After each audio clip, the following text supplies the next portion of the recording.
Hello, I'm Alex Mansfield, the host of Manny Talks Shooting, and welcome to another episode. This is the shooting podcast where I talk to individuals all across the shooting industry. We'll talk competition, self-defense, concealed carry.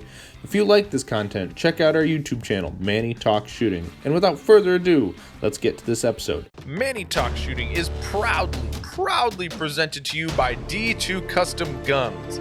Did you know that Phil the Groundhog isn't the only thing Puxatawny, Pennsylvania is famous for? That's right, D2 Custom Guns, the home of Dan Heizenreiter and one of the best fabulous 2011 builders in the country. So make sure you guys go check him out, D2 Custom, anywhere you can see him on the social media, Facebook, Instagram, go check him out. If you see myself, Patches Reader, anyone with the D2 Custom Guns, make sure you go check him out and you will thank me later. Now, let's get on to the show.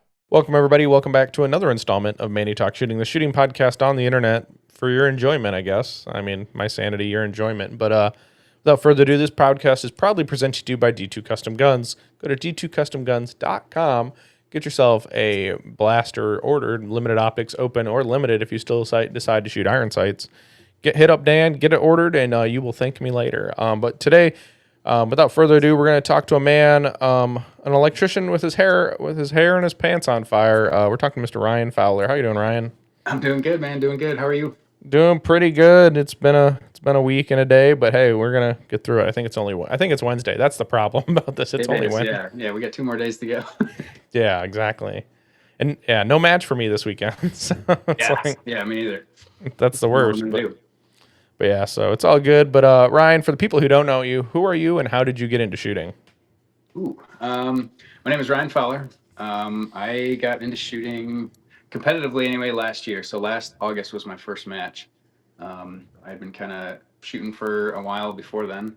A lot of training at the house and various ranges and stuff like that. But yeah, my first match was last August. It was I think my first USPSA match was August. I had done 1 or 2 steel matches before that. The good old steel challenge. And yeah, once I did that first one, I was hooked, and then it was like trying to cram in as many matches a month as I could. So, but I mean, also being in Michigan too, we kind of got shut down in the winter, obviously. So yeah, that's the unfortunate part about living in our good old state. Yeah, which is why I'm thankful for indoor places like barracks and stuff that do at least the 4-stage matches indoors, which is awesome. Keeps us getting some trigger time in the winter. So, but yeah, and then when summer rolled around again, it's same thing, just as many matches as I can fit in, and hit my my first major this year, so that was sweet. Mm-hmm. Yeah, that is pretty exciting. Yeah. But so did you grow up in like a hunting family, or did you come into guns later in life? We shot, but we didn't hunt. I think my dad quit hunting shortly after I was born, so I didn't really kind of grow up with that stuff. But we do like range days and stuff like that. My parents had a little bit of property, so we go out and shoot 22s and 410s and stuff. And a lot of my friends were into guns, so I don't know. Kind of grew up shooting, but it was never anything I took seriously until recently. So Okay. building ARs was a hobby of mine for a long time. I built a bunch of ARs, and yeah. So out of all those that you've built, do you have most of them, or have you gotten rid of most of them? I think I have 3 left, 3 or 4 left. Most of them I've sold or traded for other things, and Yeah, nothing wrong with that. I know a lot of people who like to build ARs. I'm not one of those. I am just like a buy it and leave it be. yeah. Yep. As long as it comes to me working, I don't care. Exactly. Yep. Yeah, I tried to build. I didn't want just like a bunch of things that were all the same, right? I wanted each rifle to have a purpose. So I've got like a long range build. I've got sort of an in between general purpose rifle sort of thing, and then like I don't want to say like a CQB rifle, but like a like what we'd use in the Army, basically. So just a Gotcha. That makes sense. standard use sort of rifle, but Yeah, everyone, they all have their own purpose, which is good. yeah. So when you got into shooting, like, I think I watched in your stories, like, Lucas Bakken was a big part of that. I'm assuming, right? Yeah, he was a huge influence. Once his videos, or I guess once I discovered his videos, that was where I started taking my training seriously. I was like, damn, this is what shooting is. This is awesome. So, got a timer eventually, and I think like you said, I made it a Instagram like highlight too. So if you guys want to check that out, it's kind of my timeline is of how I got into shooting. It's kind of cool. It was fun scrolling back through pictures and videos and kind of seeing my progress that way. But yeah, Yeah, and that's always a super cool thing to go back and see. I have an attention span of a gnat, so it's very difficult for me. That's just yes, me though. yep, I'm like, ooh, squirrel. exactly. Yeah, I was scrolling for hours just watching old videos. Like, all right, I need to focus and put like actual cool things together. So Right? Yeah, nothing wrong with that. But so you found so what made you? Did you just start scroll searching like how to get better at shooting on the internet on YouTube or something, or how did you come across the T Rex Arm / Lucas Botkin videos? yeah, so it was a lot of just sort of random gun content at the time. A lot of Grand Thumb and stuff like that. Just watching cool guns. And then I started discovering his stuff with more like training focused stuff. And a lot of that was with rifles at the time. So I primarily shot rifles. Like I said, had some ARs and everything. So it was a lot of rifle training at first. Um, yeah, competition was like didn't even register with me at that point. It was just how can I get better with a rifle, and yeah. Nothing wrong with that. So okay, that's pretty cool. Then yeah, you just find all that content and you stick with it. So did you take any classes before then, or did you? Mhm. So have you taken any classes since getting like deep into competitive shooting and training? Yes, yeah. For a long time, it was just kind of teaching myself stuff, figuring out what works and what didn't work. A lot of YouTube. When I first started getting into competing, it was shortly after those first couple matches last year. I took an intro to pistol class with MDFI, just to kind of see what else I could work on as far as fundamental stuff, grip, vision, all that kind of stuff. And that was pretty sweet. And then a few months ago, I took Jake Walker's class here, focusing more on like um, speed and accuracy kind of stuff, and like more competitive shooting stuff, movement, and a lot of that. Well, that's cool. So you've only taken roughly about 2 classes or so. Yep. Well, that's not bad. And so what was the biggest thing you kind of took out of the MDFI course? Um, I think the biggest thing was like being prepared, because before, especially with like draws and stuff like that, my hands would just be like by my side, or like hands above heads too. It was just like reach for the sky kind of thing. Like I didn't have like a set process for everything. Hand wasn't like in an indexed spot on the draw. It was just my hands were down at my sides, and that um, figuring out a specific point that I could go back to every time to get that consistency was huge. Hmm. So Yeah, having that consistent draw stroke and having where your index on your firearm. you know, Mine used to always be like based on my arm, but now it's more based on my fingers. But that's also due to what kind of like holster I use. With the open race holster, it's not that I say it's different, but my index point's a little bit different than it yeah, used to be. you know, But that's cool. So do you find? I think you finally got classified this year, right? yes, yep. Did you end up shooting a classifier match, or just you finally got classified through enough matches with classifiers? Yeah, so my initial was just from shooting matches. I'd finally gotten enough to. I think my initial was B class, and like a week later, another one populated, and then I got bumped to A, which is currently where I sit as well. I've done one classifier match. I think it was at South Kent a couple weeks ago or months ago now, I guess. But that was garbage. I bombed it. For some reason, I can shoot field stages really well, and the classifiers get in my head, and I tense up and I shoot them like garbage. So. Well, it was just like I told you. You shot that indoor classifier, like the indoor mock classifier match, and then you're like, Oh. "Oh, I'm gonna burn this classifier down." I'm like, "You say that now," Yeah. and then I'm like, It's a little bit different when it's like smooth concrete floors, perfect environment, no weather or nothing like that. And then you get outside and you're like, oh, this is not the same. Yeah. Well, the stage looked the same, but yeah, the ground definitely impacted some shooting ability. Yep.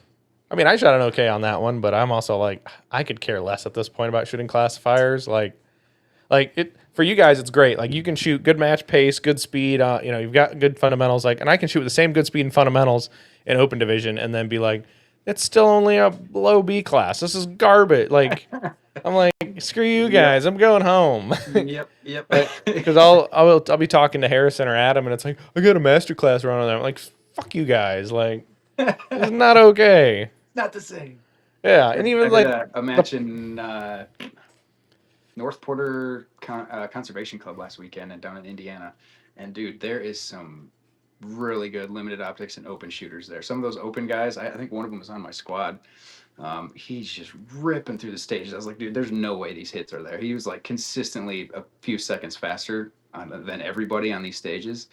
And which is weird for me because typically I'll have raw time on stages or like overall match. I mean, raw time champ. you know, Um, but that dude was just burning it down, and he had good hits too. This is an open dude, and I saw him. I don't know. I think it'd be oh, fun to try that. It looks like a blast. was it what was it? Let's see. It's got a was it Ornelius Uh, or was it John, Martello? it was Yeah, John something. John Martello. Was he wearing all green or mostly green? No, he wasn't. Really? John wasn't wearing it had to have been Martello. Okay, yeah, probably. Yeah. Yeah, you got spanked on time in this one. What the heck happened, man? I don't know. I did fumble a couple reloads. I threw them in where I didn't want to, and then I had to end up reloading again. So Gotcha. a few Yeah, few mental errors last weekend, but the cool thing about that match is the fact that they can shoot like most people shoot two different divisions. yes, Like yeah, because it's they cool shoot that it they over let you shoot like 2 days and do that. That's awesome. yeah. Well, it's nice because you get the setup crew who'll come up and set up, and then you get the people who shoot Saturday, and then you guys got the guys who just shoot Sunday. So if I would go if I had friends who wanted to go down there, we'd go down there for that match on a Sunday. It's always a good drive because it's always good heat. Their props could use some love, like on their swingers, but Yeah. it's Yep. a good place. Are you going and shooting the Indiana section down there? Yes. Yep. Yeah, so are we. We're going down. We're shooting on Sunday, I think. Okay. Heck yeah. Yeah, that'll be a good match. I picked the stage we're starting on purely on the fact that I don't wish to what is it? Make the long walk like a million times. Yeah, back 'Cause- around that corner. mhm. Yep, that's smart. Yeah. I Now didn't even think about that. Now I'm gonna be looking tonight, see what squad I'm at.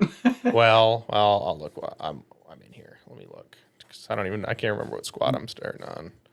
304. So yeah, four. I at least. So I guess what I picked to make the long walk twice because I start on four. You'll go all the way down. Or is it four and five? So it'll be two up here, and then you'll finish on three, which is a bigger bay. So then I'm like, okay, I'll be by the cars. So that's how I did it. Yep. I'll make the long walk twice, but because you got to go down and back. But Yep, that's smart. instead of like, oh, I'm going to start on 10 and then have to walk up. Oh, see, that's what you guys did. You started on 10, so you're going to walk all the way up to go to 1, and then walk all the way back, and then walk all the way back up again to leave. Oh, it's okay. You have a Getting our good squad, steps though. in. You guys got a really good squad, though. Not going to lie. Yeah, I think it's most of the Michigan guys, isn't it? Yeah, because you got Freeman, you got a Canadian, Michael Copespia, yourself, Skyler, Jake. I don't know who Adam Ross is. Steven Murata, Connor McGath, McGrath, T-Bone, Harrison, Adam, and Bruce. So, yeah, you guys got a pretty banging of a squad. Yeah, hell yeah. Awesome. But yeah, so anywho, that'll be a good match. But yeah, so you shot North Porter against John Martello. I mean, which is always good. I like shooting against John. So I watched your video on this. Was it a speed shoot, or was the paper and then the steel were pretty much like lined up with each other? And Yep. Yeah, everything was kind of like in a row there. Yep. it was Yeah, pretty. It was a pretty cool video. yeah, that was a sweet stage. So that was the first stage of the day too. So like off the draw, you can see I'm kind of like getting my shit together. It's like once I got like a target or two in, it's like all right, go time. I'm in my groove now. Let's go. Yeah. Well, and it's always one of those things too. It's like you gotta. Yeah, no one wants to listen to me cough into this, so I'm like the mute That's button's like right here. Yeah. No, but I agree. It's like it's always nice to be able to perform right off the draw. It always seems like on a field course, I'm always a little slower off pace on the first stage of the day. Yeah. I don't know what it is. It's not like I'm not warmed up or anything. It's just like getting more used to shooting the gun. Because I don't shoot the gun that often, right? Like I'm terrible. I have a range that's 5 minutes from work, and I don't go practice as much as I should. Adam and Harrison always make fun of me for it, but it's just how all things line up. But Yep. Yep. Yeah, But some yeah, of the stuff you just kind of force yourself to make time for it. I feel yeah, bad about that too, especially with dry fire. Dry fire's a big one. Gotta yeah. make time to do that. Well, and that's always the one that's like, oh, I can just go downstairs, or it's like, no, I can go do other things, and it's right now all my time is like divided right now, and it's crazy. So I've been doing so much extra crap and getting Mhm. ready, helping all these major matches go off the ground. It's Yeah, heck yeah, yeah. Been seeing your name around a lot. It's awesome. yeah, I've been posting a bunch, and that's the fun part about it, I guess. But anywho, um, so you're in A class, which you shouldn't be there for long, and you just shot your first nationals. We're gonna talk about nationals in a little bit, but you came from the tactical side. You're still rocking a little bit of tactical gear, aren't you? Or do you switch over to full gamer rig now? Yeah, a little bit. I still run the old TRX Arms speed belt with all his Ragnarok mag carriers and everything. I was running the Ragnarok holster too for a long time. And I finally just switched that out a couple months ago to the I think it's a Boss hanger with a it was one of the packages on Ben Stager's Pro Shop. Um, but yeah, so finally got kind of a more racy holster. But other than that, the normal setup is the same. I took some of the other crap off. I still got a tourniquet on the belt, but I lost like dump pouch and all the extra crap I had on it. So Yeah, but a dump pouch can hold your snacks. this is true. Well, usually I got a cart with me, so I did make that debate. I was like, well, and sometimes I'll stick a water bottle in it too, but that's usually not in there for when I'm running stages. So Yeah, I mean, I could like I like the guys with the dump pouch because then you can just put rocks in their bag. Like just I'd be slowly that. add more all day and see if they notice it. Yeah. Well, and you do it sneakily. It's like you just drop one in there. But the dump pouch is nice because you can get rid of everything in your hands. Like, oh, you have pasters in your hand, throw them in the dump pouch. Like, I mean, there is some applicable like match etiquette things that work with it. But has it ever got caught on anything during a stage? No, typically if I'm at a USPSA match, I'll have it rolled up. I don't think I've ever used it at a match. Yeah. But they're also nice for like range practice too. Like if you're already like up at a certain yard line, you just throw extra mags in your back pocket in your dump pouch and you're calling it a day. Yep, absolutely. Helps keep that confusion down too. If you have a bad habit of sticking your unloaded mags or your empty mags back in your pouches like I do. Mm-hmm. So Oh, yeah, were you at the Brooklyn match? No, you were at North Porter. That's right. yeah. So the worst part was I was loading mags the night before. I always do this. I jam mags the night before, so I don't have to do it in the morning. One of my mags either had I either didn't fill it all the way because I watched the video and I don't think I had that many makeup shots, and I'm just like I don't think I filled it all the way, and I'm like because I had to do like a slide lock reload. I was like it wasn't a slide lock because my gun doesn't lock open, but I had thrown a mag in a rack and I'm like what the fuck. I was like, this was not part of the plan. This is bullshit. But This should not be happening. right. Well, exactly. It's the same thing. Like people, like I never put like an empty, like or a partial mag in a pouch. It always goes like on a magnet Yep. because I'll pull it off and then you refill it. Really, what I do is I just swap magazines. Like I'll grab a fresh mag off the cart, call Yep. it a day. Yep. Absolutely. But yeah. So what were some of the big? So when you started shooting or getting focused on competition shooting, what were like some of the big drills that you started with?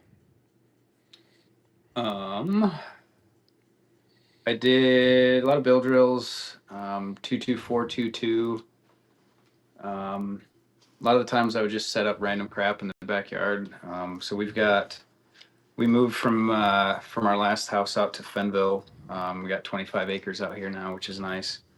So one of the first things I did was plow myself in a little range. So that's been nice. But yeah, I just I'll set up, whatever I feel like I need to work on. Big thing was transitions.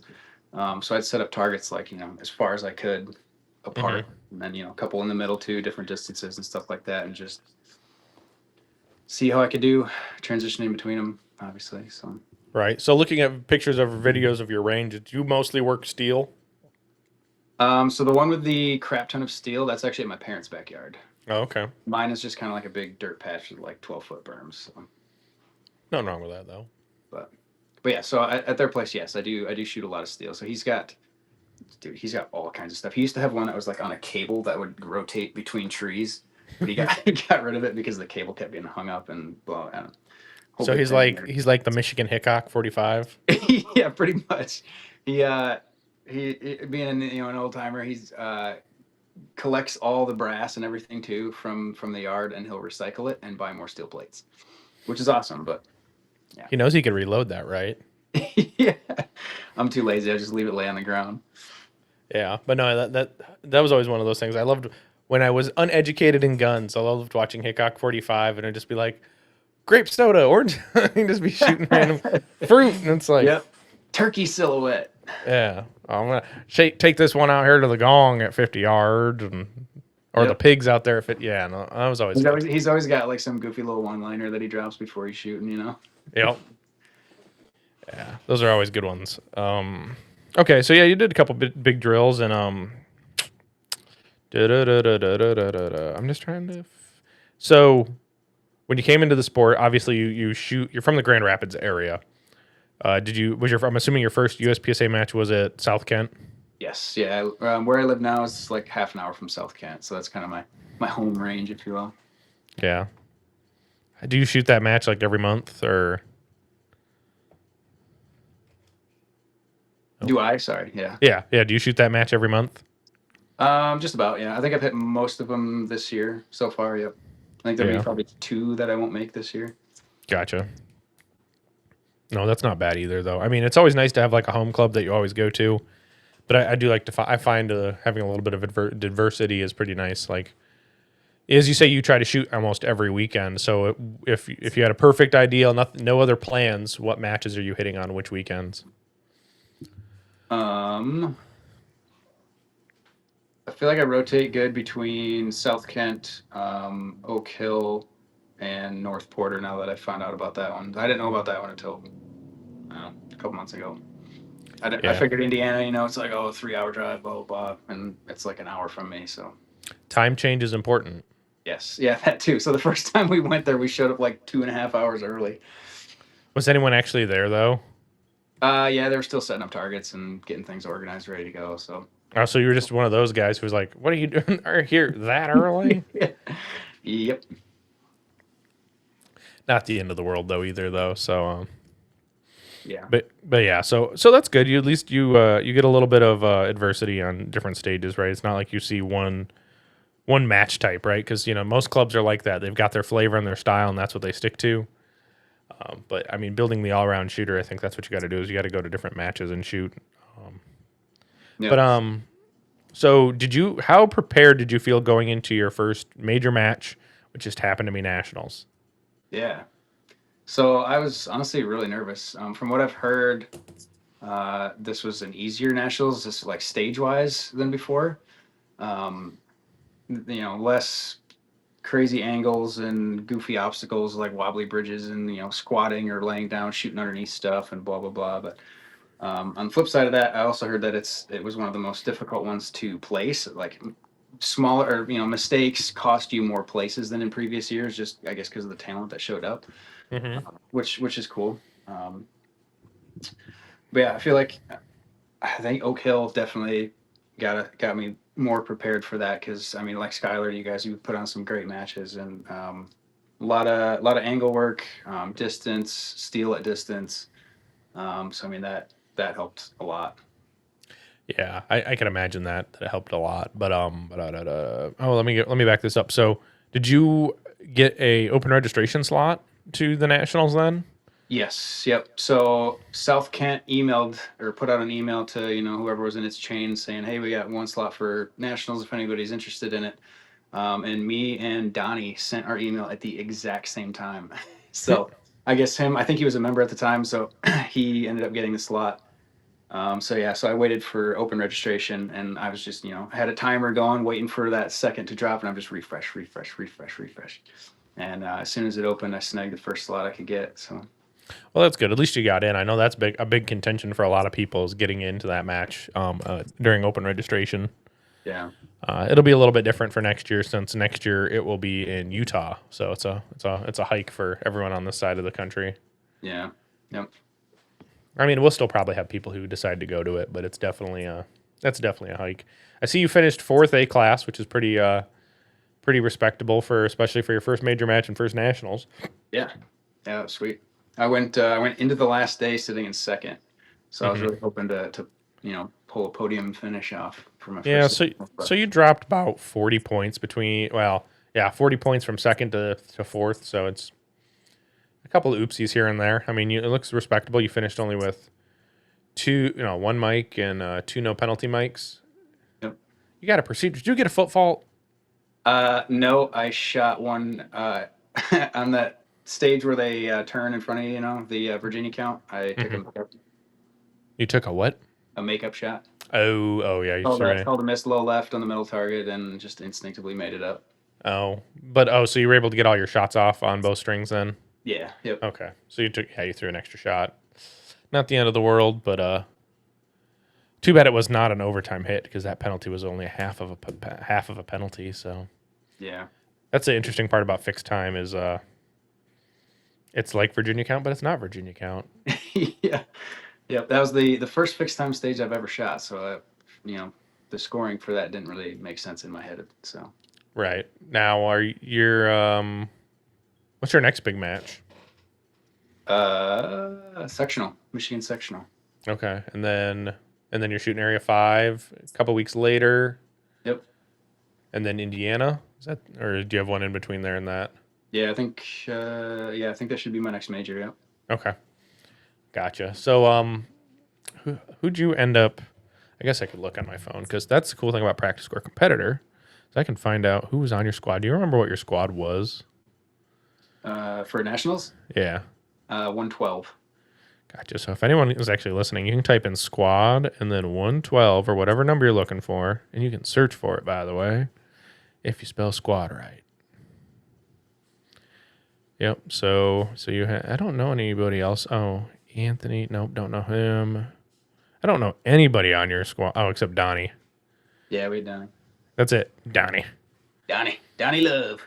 Yeah. So yeah, I don't know anybody else other than Donnie. So you did fairly well. I mean, there's a couple people who placed ahead of you, which was nice because there was also some good talent against you guys too. So that's always my biggest problem is when you shoot with people and either you don't know them or you do, and you're the best person on the squad, and you're like, okay, I don't know if that was good or not because yeah. I mean, I beat everybody, but I could beat a bunch of toddlers at Yep. Yeah, you don't know that Alex Wendell that was on my squad. He placed really well. I think he finished 20 something. Yeah, he did. It was high 20s or low 30s. So definitely a good showing on his part too. So yeah, it's cool. So what was your biggest takeaway from shooting nationals? Finding my match pace for sure. Typically, like I said, I'm raw time champ, and my hits suffer because of that. I just like going fast, ripping the trigger usually. And I think after the first day where I got that miss, I was like, all right, I need to make this count. I'm gonna get better confirmation. I'll still try and move the same speed. I'm just not gonna rip away from the target as fast. And I shot. I don't want to say conservatively, but I feel like I shot much better than how I normally normally shoot matches. I made a lot fewer mistakes. And I don't know, it felt really good. So I think I kind of found what my match pace is. Right. Well, I'm just looking at it like not Skylar, but Christian Seiler is 237, and you shot it in where are we at? There we go. There we go. 276. So I mean, only about 35, 40 seconds off pace. Off of Christian, but Christian's a freaking insane beast. It seems like. Yeah, dude's nuts. Yeah, you beat a couple GMs though, which is always impressive. Like you beat Saul Allen or Matt Hempel. Let's see, any other notable GMs? No, not off the head. You beat Joey Sauerland, but he shot single stack. So. Okay. Yeah, that's true. Yeah, but so yep, you were about finding your match pace. Now is that because now did you back up and just try to like shoot? Were you more focused on your points, or did you just decide you were going to be a little more visually patient on targets and then? Yeah, a little bit of both. I think I have a bad habit of initially finding a spot on the target that I want to hit. So my eyes will go center A, but then it immediately kind of blurs out to like whole cardboard kind of thing. Right. And I feel like that leaves me like first shot's usually an A, and then I'm transitioning off, and second shot will be like barely a Charlie or a Delta. Usually, most matches I throw a lot of Deltas, which sucks. Right. So yeah, I try to be a little more visually patient and harvest those alphas this time. Right. Yeah. Because at the end of the day, like shooting a local match is not the exact same as shooting like a big major match. That's 20 stages of consistency. Right. When you can shoot 5 stages and be able to put one together, but then your 6th or 7th is a dive bomb, and it definitely hurts. Definitely. Or you have a dive bomb in your 5 stages at a local match, and then over in nationals of 20 stages, you're able to make it last. Sorry, the dog decided to get in his box and be a butt. Thank you for checking out another episode of Manny Talks Shooting. I greatly appreciate it. And if you could do me a favor, please go patronize our partners when you are available. We have always, as the title sponsor, D2 Custom Guns. We've got Outdoor Dynamics, Make Stuff Better, 2 Alpha Apparel, Range Panda, Laugh and Load, Hunter's HD Gold, and Southern Bobby Q. Now, thank you. Let's get on with this episode. Yeah, mine just decided to climb up in my lap too. Well, he's just scratching at the bottom of his crate, and I'm like, really? You got to do that right now? Is what it is, I guess. He's a goofball, but it's all right. So how are you gonna take that back into your training? Like, you're gonna focus on what's your goal right now into your training for coming off of nationals? I'm gonna try and chase that feeling. I'm gonna keep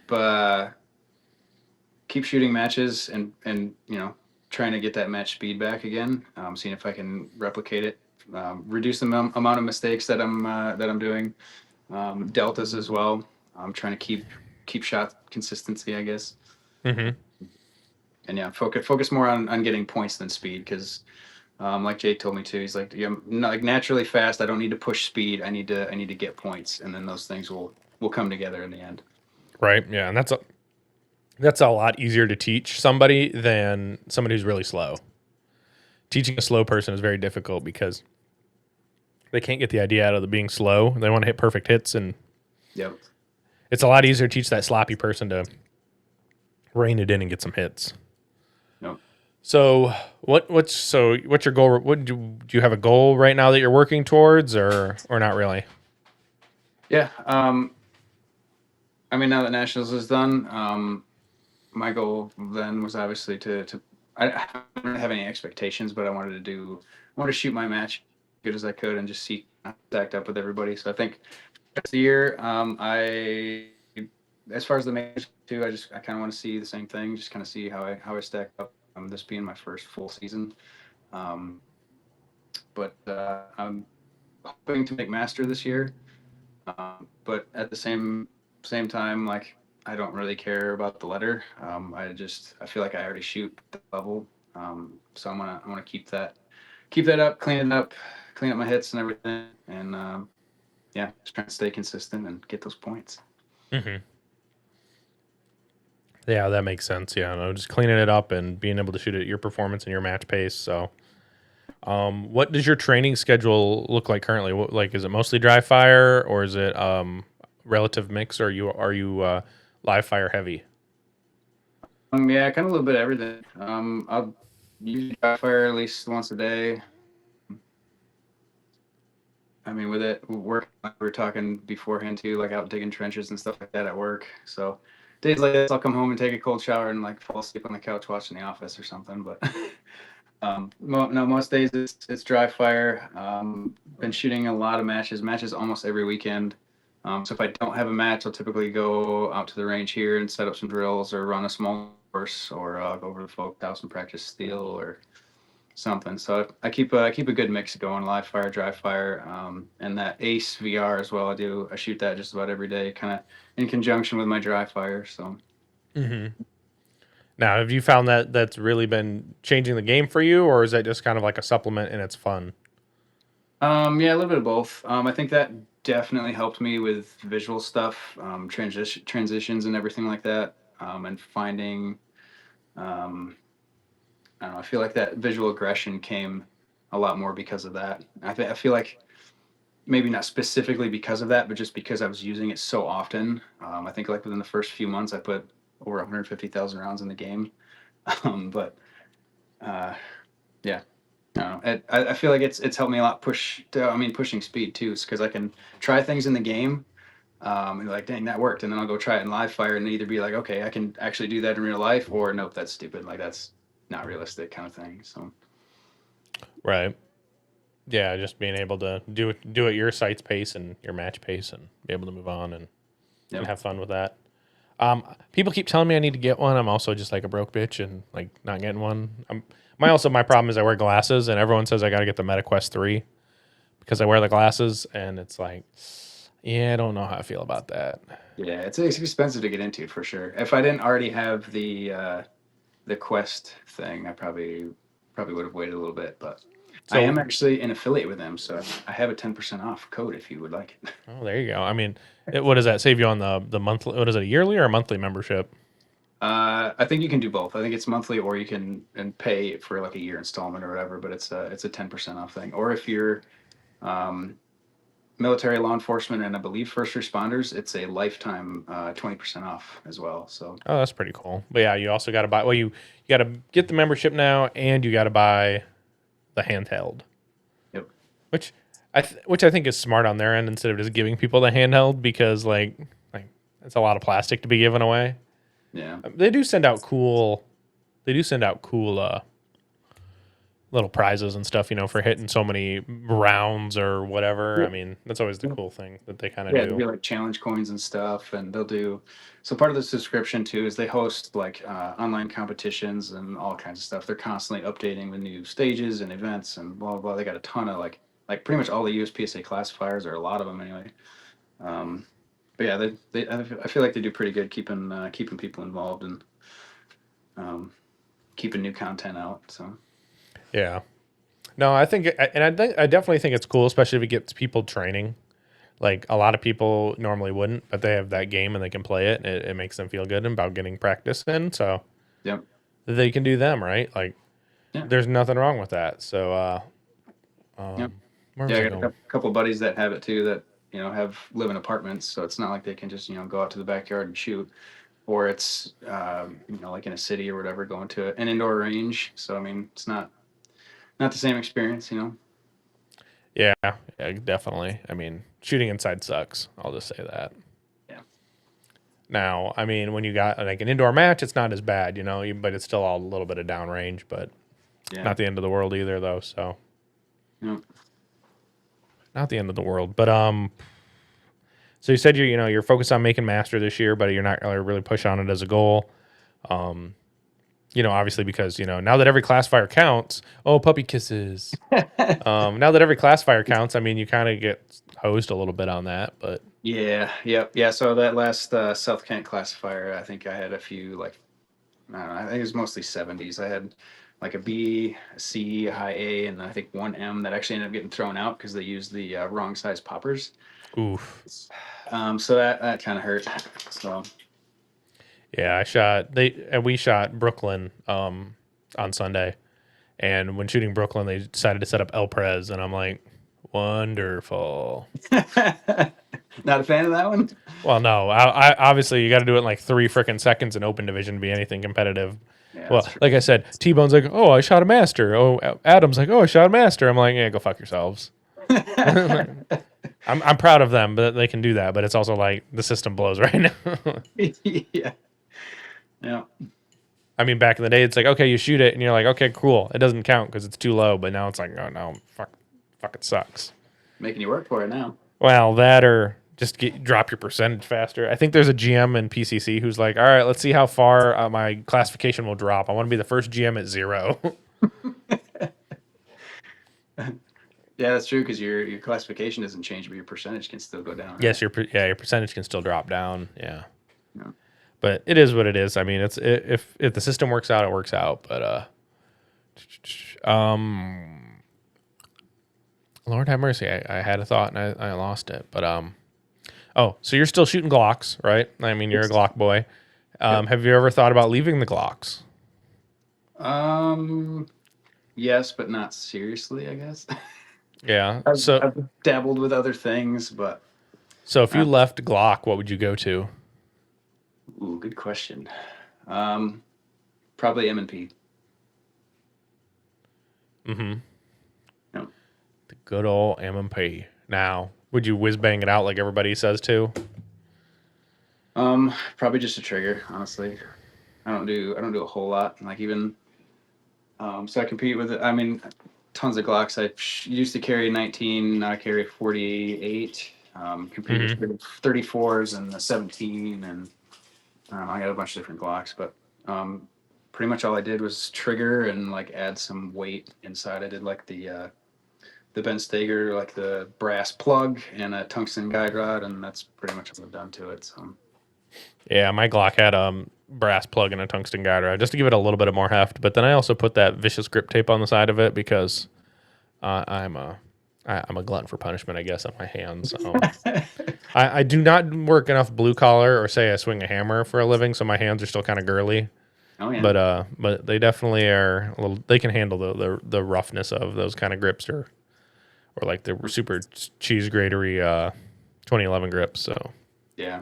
Yep. Is that more like a sandpapery sort of grip on that? so like a vicious grip, Yeah. it's like a stair tread, like super aggressive, like boot tread, like. So it's like it's nasty, like. Yeah. But the gun's also not going to move anywhere.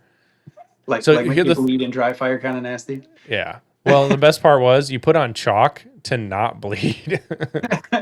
Jeez. Yeah. I mean, Here that's the Talon Pro. It's kind of like that rubbery kind of one. yeah. And nothing wrong with that. Like I always find the best way to put those on is to heat up the adhesive though too, so they really lock into the gun. Yep. Not I have nothing against like stippling though. Like stippling's cool, but then the problem is then it wears down, and then what do you do with it? And then it's like, Yeah. Yep. Yeah. These you can just peel it off, throw a new one on, you're good to go. exactly, and that's the nicety about it. So that is one of the nice things. Ooh, excuse me. So you'd go to the MMP if you got rid of the Glock. Okay. Or Definitely been yes. I've thought about the PDPs as well. okay. There you go. I mean, have you ever thought about More hefty? yeah, to do the steel frame or something? Mm. Yeah. Adam likes the steel frame. I mean, it's pretty cool. I think it looks like a fucking boat anchor still though. Just like that and the Canics, they all look like really weird. And the SIGs for that matter, like the thickness of the slide, like how tall the slide is, it's like massive. Yes. Yep. But everything looks massive next to a Shadow too, though, as well. I mean, That's true. Yeah, that slide-in frame design keeps that whole top pretty slim. and that's like the meta too. It's either Walther steel frames or it's steel Shadow 2s. Yep. But then you've got a plethora of other guns that people will shoot. Have you thought about shooting matches from concealment? Yes. Yeah. Absolutely. Especially with the belt bounty stuff going on now that Hunter Constantine's doing. Mm-hmm. Definitely thought about that. Yeah, the next match that we're in that he's doing a belt bounty is what is that? Oh, Area 5. Okay. If you want to go for a belt bounty, you can shoot Area 5 and win some moolah. Yeah. Heck yeah. Singles, lots of singles. But that's always, and that's one of the cool things about him giving back to this sport, right? Like that's one of the really nice things. You can just you go and you can go try to. You might not be able to win the match, but you can go win this side bet thing, and that's the cool thing, right? Which I would think is like, well, shit, charge people like $50, like as a buy-in fee, like. So then you're like, if you don't win, you still get your money back. You know what I mean? Like, it makes people really be serious about put their money where their mouth is too about doing it, and then be like, well, I paid $50. I might as well still shoot it from concealment. Yeah. Yeah. Heck yeah. Keeps them honest. Mm-hmm. Yeah.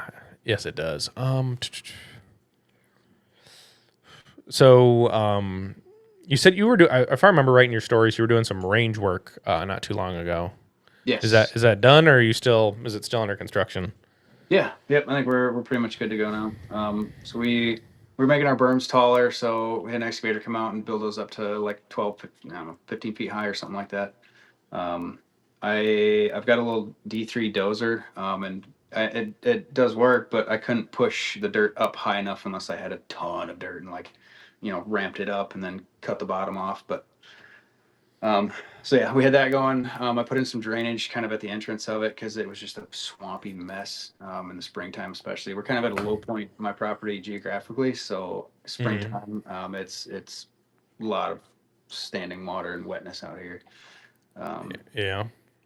Yeah. Once summer rolls around, though, everything dries up and it's easier to get around. So. Have you tried Have you thought about putting in a vertical French drainer in or something? I thought about it. I don't think there's not that much standing water out there. It's a lot of just snow melt and runoff, and a lot of rain too. Springtime. Mm-hmm. So it just kind of pools in one area. And that just so happened to be where I cut in my entrance, little drive into the range. So, There you go. Just so take your truck back there, or is it your van? yeah, yeah, take the work van out there. No, I got a little side by side with a trailer that we usually throw all of our crap in and drive out there. So, Mm-hmm. but yeah, hopefully that'll be better this year. I got dug it up, put some 8-inch culvert in there, and buried that in dirt. So hopefully no more swampiness. Yeah, hopefully. I mean, that'd be the key. No more swampiness. No, I shot my first Oak Hill match in muck boots because I was so used to shooting out here in muck boots already in the springtime because the range too it's like a clay base, so it's real sticky, nasty shit in the springtime, and I Mm-hmm. was just used to it. So I ran that first Oak Hill match in the springtime with my muck boots on. Everybody's giving me shit. Oh, well, I don't blame Like, you. Like that was a soupy, mucky mess. So I was like, yeah, I'll wear boots. The med was horrible. Like people just or like they couldn't move, or they'd pick up like a whole wad of dirt with their yep, foot. Yeah, yep. And every once in a while you'd hit kind of like that hard pack underneath, and if you're trying to stop, you just slide. yeah. Always something. At least nobody fell down. At least I think at that match. So Yeah, yeah. yeah, yeah. That's impressive. Brain fart. See, this is the problem. Is I have all these great ideas. These thoughts are in my brain. We talk about something, and it's like, ooh, piece of candy. Ooh, piece of candy. Get It's off on okay. another tangent. Yeah, it's usually how it goes. You know what I mean? It's this is why this is always fun too. So do you normally go out to lunch with the boys after the match, or do you normally have to bail? Usually I come home. Yeah, I think I've only gone out to eat a handful of times. yeah. No. I like going out to eat, but it's also like it adds a long time to the day because you're sitting there a long time. Yep. Yep. Well, no, and it's not even the worst part about you're sitting there. It's you're waiting for your food, and it's like, why is everyone else's food coming out? Like, when does our food come? They assume just because there's a lot of people at the table that they don't want to that they don't want to get out of here at a reasonable time. Right. Yeah. No. Yeah. Yeah. Before this, I was racing motocross as well, and that was like uh, almost twice as long days. You get there at like 7, 8 in the morning for practice, and then you sit around and just wait all day for your two motos. Yeah, And then you I can usually don't imagine. leave the track until 6 or 7. So that was like same thing. All the guys would want to go out, get drinks and stuff like that. It's like, dude, I'm going home. I'm going to bed. Right. So what made you leave motocross? I was sick of getting hurt. A few years ago, I had a really bad ankle shattering. I came up short. It was just like a Tuesday. I was practicing at a buddy's house and running the wrong tire, and I came up way too short on this big double. And I hit the wrong side of the landing and just shattered my left ankle in 18 pieces. Um, Reconstructive surgery and a bunch of screws and stuff later. I'm getting around better now, but my range of motion is just gone. I can move it up and down, but side to side, I've got nothing. So if you see me Hmm. limping around at a match, that's why. Or I'll be sitting on a bench like rubbing it. Yeah. Yeah. So Yeah, a lot of people come from like that racing background or some form of competitiveness. Now, speaking of that, did you in high school or growing up, did you play youth sports or individual activities? not really. No, I tried just about everything up until middle school. And yeah, I didn't like the practice schedules and everything. I wanted to be home and watching SpongeBob or something. I didn't want to go back to school to practice. So. Yeah, I don't blame you. Definitely don't blame you for that.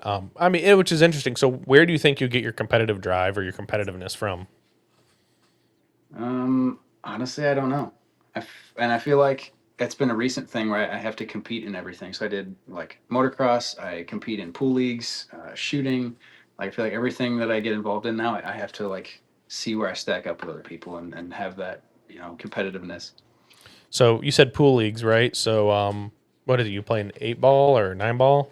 Yeah. Yep. I did 8 and 9 ball APA leagues for a while. Okay. What was your now? If I remember right, you have like there's a handicap in that, right? Yeah, like a number rank sort of thing. Yeah. Yeah. Yep. Where it depends on you get to play the worst player or the lower ranked player if you're better, and then you can only got to win like so many games. And Yeah. Yep. did you ever go to nationals or Vegas to go play? No, we kind of came close. We did I think a team 2 years ago, we made it to a city tournament, but Mm-hmm. if you would have won the city tournament, then I believe that was Vegas after that. Gotcha. But I think we got eliminated about halfway through. I think it's been a minute, but Right. It's not that you were a bad player. It's that the team collectively couldn't score enough wins. yeah, yep. Is what it is. I mean, I know a couple of people locally who play on pool leagues, and I'm just like, no, I'm not that good at geometry to play pool, and I don't need another thing in my life, right? Yep.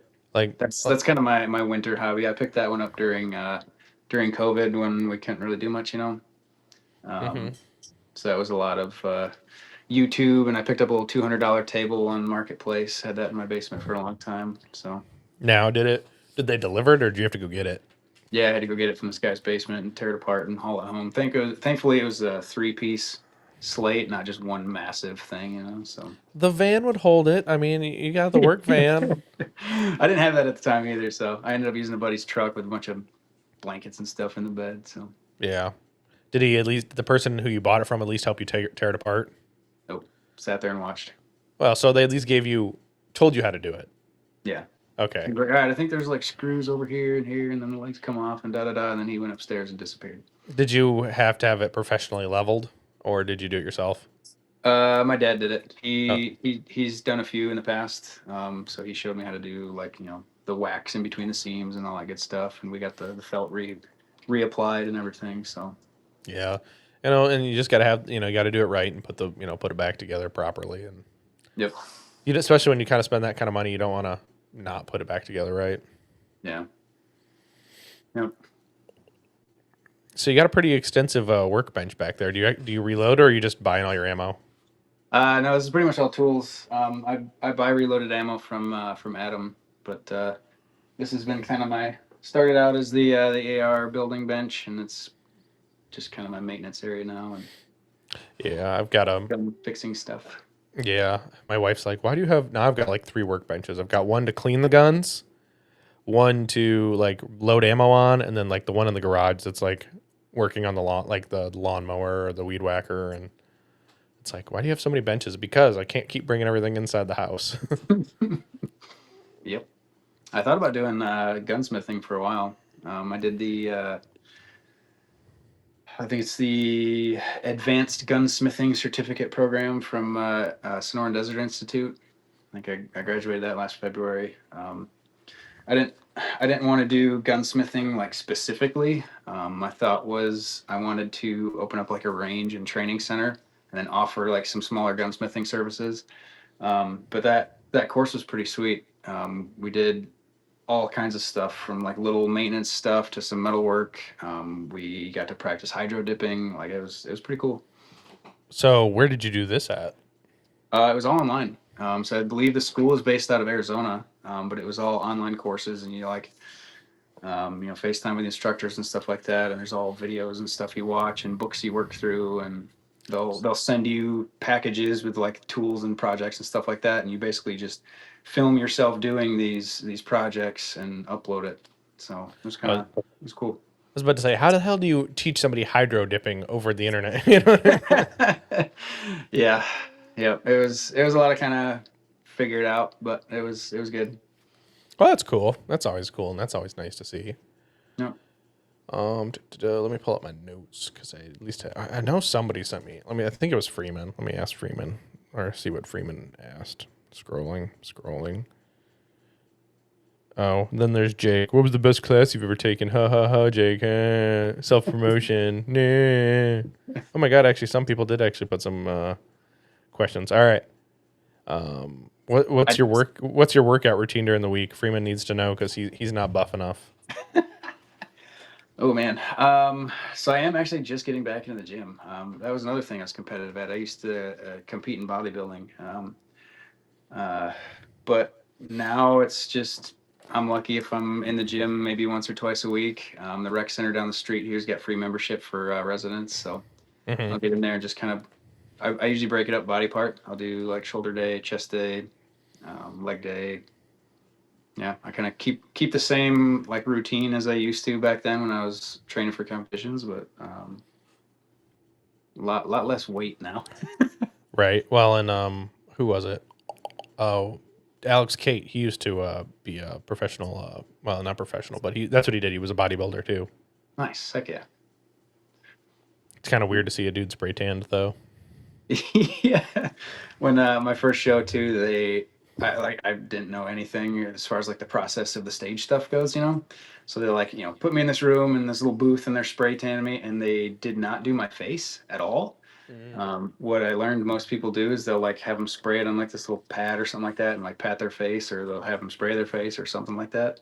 So some of the pictures are kind of funny. It's like completely dark brown body and then this pale white face with lights and everything. It looks a little ridiculous, but Yeah, that definitely does.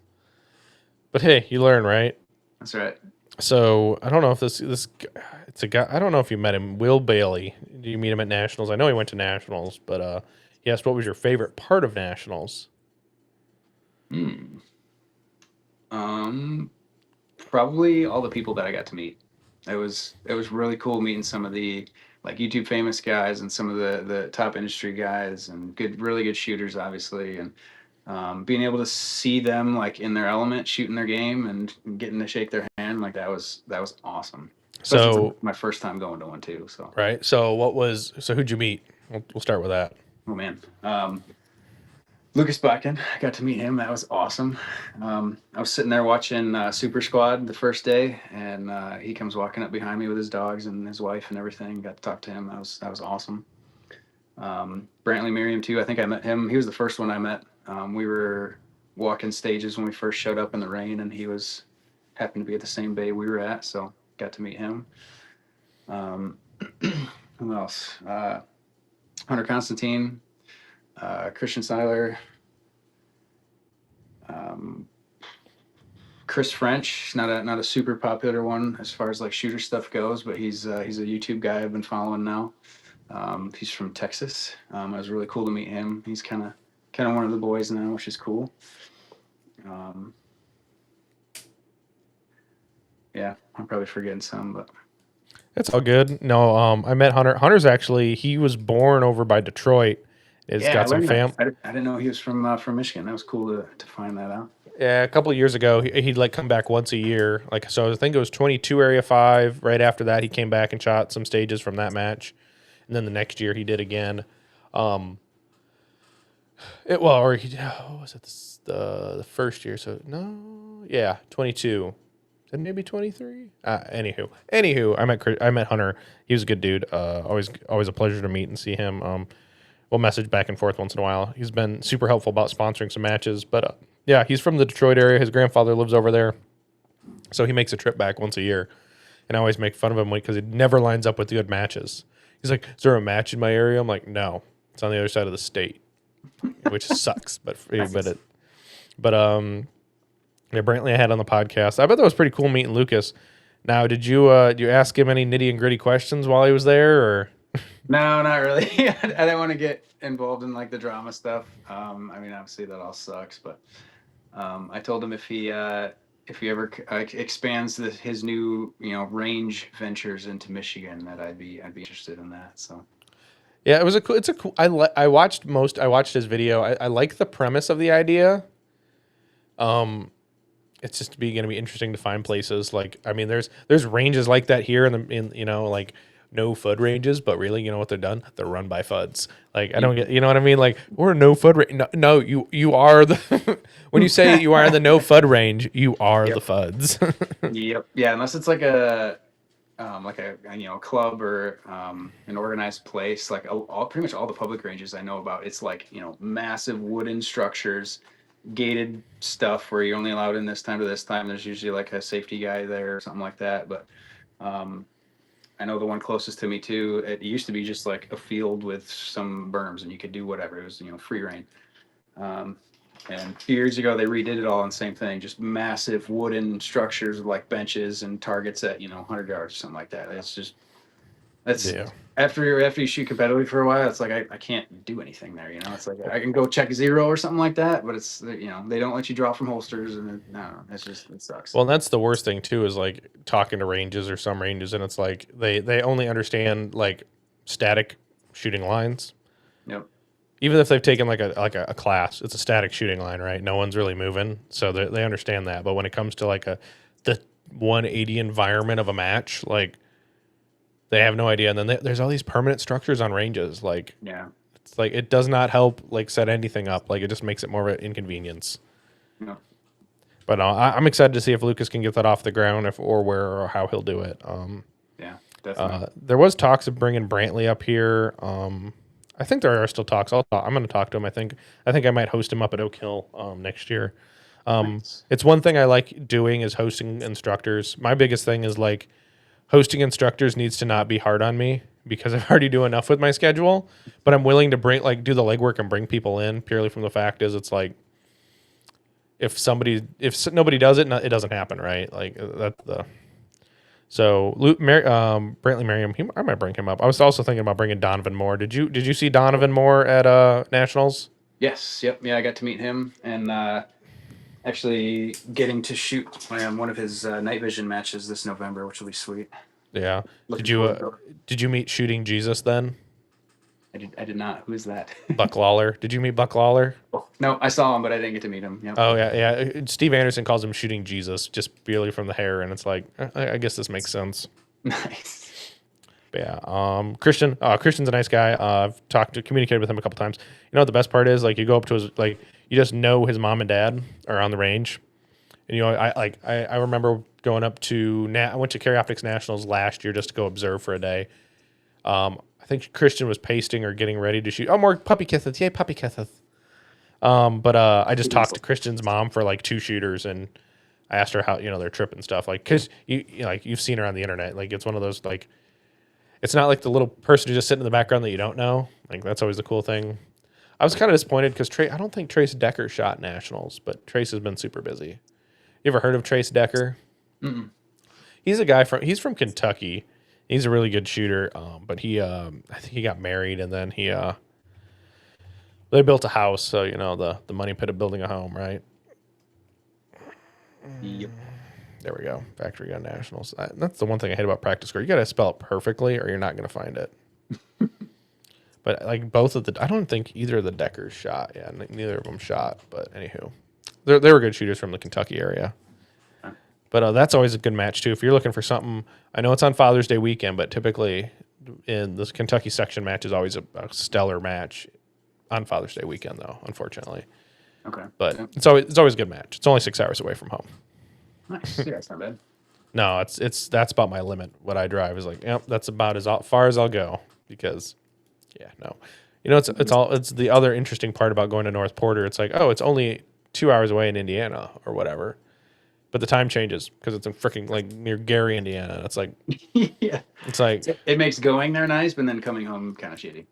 yeah, it kind of does. But you also know that when you're going into it. So you're like, all right, I can leave an hour before the match starts and it only still, you know what I mean? Like, Yep. you know what I mean? You're less stressed about the time getting there. But when you come home, it's just like, yep, we got to leave right after because I'm not going to take all day. Yep. Exactly. But it is what it is. But so that was cool. So your favorite part was meeting the people and the shooters. Were you able to go out to dinner with some of those guys too? Mm-mm. No. Did you ride with Adam or did you drive separate? Yeah. Yep. Yeah. Me, Adam, Skyler, and Jake all carpooled down there. Oh, there you go. So wow, all in Adam's red truck. Yep. He tried to ask me one time, "Can I bring my Corvette to Cardinal?" And I'm like, "Do you want to hate yourself later?" Yeah, it'd be a tight ride all the way down there. Well, that and the fact that it's so low to the ground, I'd be like, "You're gonna bring up a rock or something." I'm like, "You'd be very unhappy with yourself." Yeah. But I think he was gonna try to do that for Buckeye, and I think he's glad that he brought his truck for Buckeye because that was a wet, miserable, rainy match. Yeah, that did not look like fun. No, well, especially 40-degree rain, kind of sucks. Yep. Cold and wet. Yeah. So Ryan, man, I think we're kind of near the end of the time for tonight. But did you have anything you really wanted to leave off with before we call it a night? No, nothing really. Okay. Well, this is the part where let you give back to the people who give to you. So, your partners or sponsors, this is where you get to pimp them out. All right. So this was pretty sweet this year getting to be sponsored by Grass Cup Hardware. There's a friend of mine from high school. This place has been around since like the 1800s, little mom and pop shop. And yeah, I stopped in there looking for a Glock 17 frame actually, and he decided to sponsor me for the year. He's like, "Oh, dude, we'll give you a pistol and great discount on ammo and this and that." And I was like, "Dude, absolutely, that's awesome." So that's who I'm rocking with for now is Grass Capardo. The good dudes in there, and that's pretty much my only sponsor. So Yeah, not Milwaukee. Or here's the better question. I'll ask this: is it Milwaukee or DeWalt or Makita or Ryobi? What's your power tool of choice? so I rock all DeWalt stuff, but I keep it all in a Milwaukee pack out because I love that organization. Yeah, the Milwaukee packouts are pretty cool. I'm not gonna lie. Like, there's so many different options, like to roll them out or the drawers or yeah. Yep. But I think that's the smart thing is just picking a battery system and sticking with it. Yep. Don't be the guy. Well, I got to buy this DeWalt tool, but then I got to buy this Milwaukee tool, and then I got to buy the Milwaukee charger, and then I got to buy the good Milwaukee battery. It's like just pick one brand. An absolute pain in the ass. And I think our shop too does. If batteries go out or like tools take a shit, they do 1-for-1 swaps on everything. So that's a huge reason that I'm staying with DeWalt too. So Yeah, nothing wrong with that. Absolutely. But that's pretty cool. So I'll make sure to tag them too. I'll have to find them on the socials. But yeah, that's pretty cool.